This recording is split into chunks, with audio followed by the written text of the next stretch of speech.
Hello, welcome to 10 Min Daily News Channel.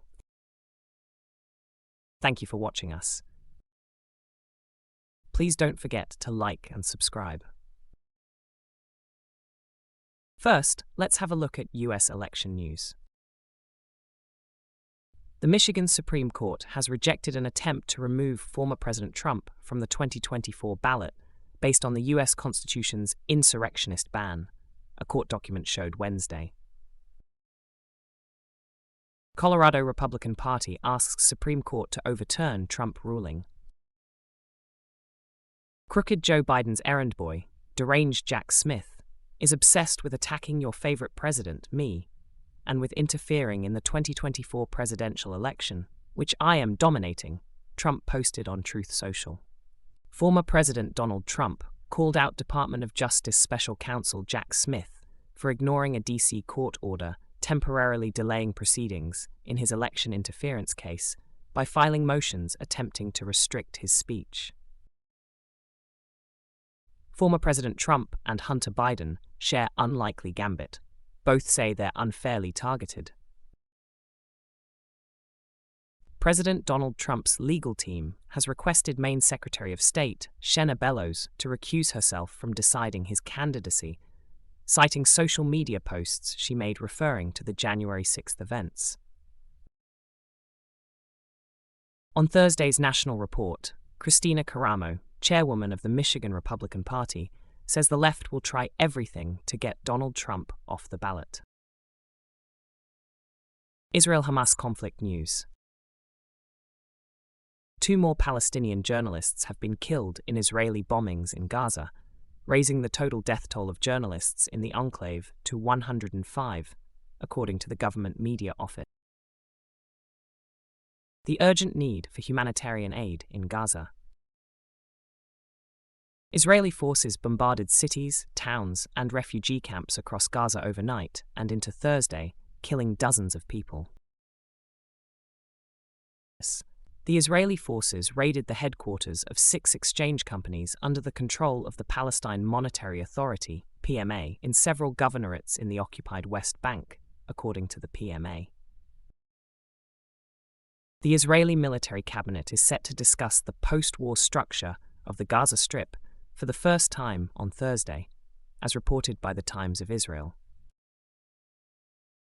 Lebanese PM Najib Mikati has called for an end to the Israeli aggression against Gaza and southern Lebanon, as Israel ramps up its cross-border attacks on Hezbollah positions in southern Lebanon. Haifa, northern Israel. Israeli air defense intercepting incoming rockets from southern Lebanon. The Israeli Air Force conducts airstrikes in southern Lebanon. Second American hostage dies in Hamas captivity. At least 83 children have been killed in the past 12 weeks. 124 Palestinian and 6 Israeli children were killed in the occupied West Bank and East Jerusalem since the start of 2023, says Adel Koda, UNICEF's MENA director. Since the Israel-Hamas war erupted on October 7th, near-nightly protests have broken out in cities across the United States. A synagogue in southern Israel is in ruins after a direct hit from a rocket, reportedly fired from a terrorist in Gaza. The Israeli embassy in South Korea has deleted a video it produced showing an imaginary attack on Seoul by masked assailants it seemed to liken to Hamas, after concerns raised by the South Korean government. Israeli far-right minister Itamar Ben-Gvir has named a new interim commissioner after criticizing the last superintendent for not being harsh enough with Palestinian inmates. India has released the second tranche of a $2.5 million contribution to the UN Agency for Palestinian Refugees, UNRWA, according to a statement released by the Representative Office of India in Palestine. Russia-Ukraine war news.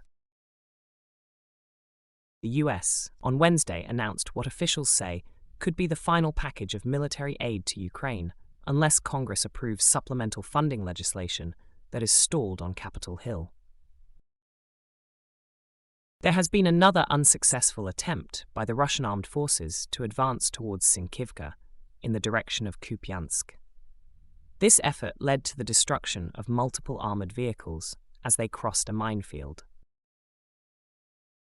US to deliver $250 million to Ukraine amid congressional stalemate. Ukraine's air defense systems shot down 7 out of 8 Russia-launched Shahed drones overnight, the country's air force said Thursday. Another world news. Iran's supreme leader leads funeral prayers for senior guards advisor.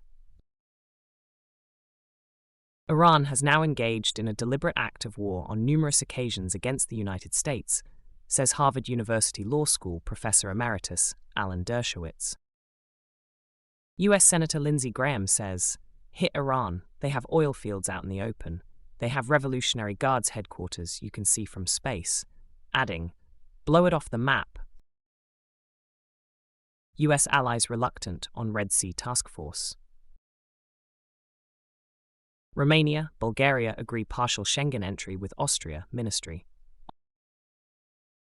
Ongoing protests in Buenos Aires against new economic reform of the President Javier Milei. Argentine President Javier Milei sent a draft reform to Congress. It has 351 pages and 664 paragraphs.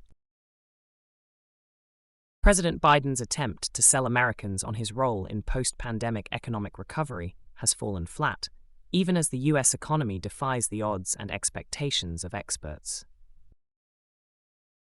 Donald Trump is facing criticism for repeatedly harnessing rhetoric once used by Adolf Hitler to argue that immigrants entering the U.S. illegally are poisoning the blood of our country. Mexican officials use bulldozers to clear migrant tent camp at U.S. border. Mexico's opposition vows to restore order to U.S. relationship. U.S.-Mexico agree to keep border crossings open, López Obrador. Texas has arrested thousands on trespassing charges at the border. Illegal crossings are still high. Dutch Army Chief Martin Voynen has emphasized the need for better preparedness in the Netherlands for a potential conflict with Russia. This preparedness, according to Voynen, should extend to both the armed forces and the general population. China's defense ministry on Thursday urged the Asia-Pacific to be on high alert as the United States steps up forward military deployment in the region, after reports of a U.S. plan to revive a Pacific airfield that launched atomic bombings of. Representative Nancy Mace dismissed Antony Blinken's recent visit to Mexico, saying it was all about playing lip service to the border issue. Exports to China and India now account for around 90% of Russia's total oil exports, according to Russia's deputy PM. A large crowd of Indonesian students gathered at a refugee shelter in Aceh province to demand the deportation of Rohingya refugees from Myanmar. After police intervened, the refugees, many in tears, were relocated by truck to an alternate location. According to a survey released Wednesday by Rasmussen Reports, 41% of Americans say their overall financial situation is worse than it was 6 months ago. Canadians with severe mental illness may soon get access to assisted death if a new law takes effect on schedule. Republic of Srpska will declare independence if Schmidt, unconfirmed High Representative in Bosnia and Herzegovina, imposes a property law. President of the Republic of Srpska, Milorad Dodik. President of the Republic of Srpska, Milorad Dodik, stated that he has an information that Schmidt, unconfirmed High Representative in Bosnia and Herzegovina, will impose property law in January 2024. Vladimir Egorov, an ally of Russian President Vladimir Putin, was found dead on Wednesday, Russian state media reported. Deputy of the Tobolsk City Duma, Vladimir Egorov, a member of Putin's ruling United Russia Party, fell from the window on the 3rd. Prague University gunman confessed to earlier killings of baby and her father. At least 40 people killed after gas tanker explosion in Liberia, says country's chief medical officer Francis Kete. Nikki Haley declines to say slavery was cause of U.S. Civil War. Biden admin launched an aggressive campaign targeting home appliances with eco-regulations in 2023. Thank you for watching 10 Min Daily News Channel. Please don't forget to like and subscribe.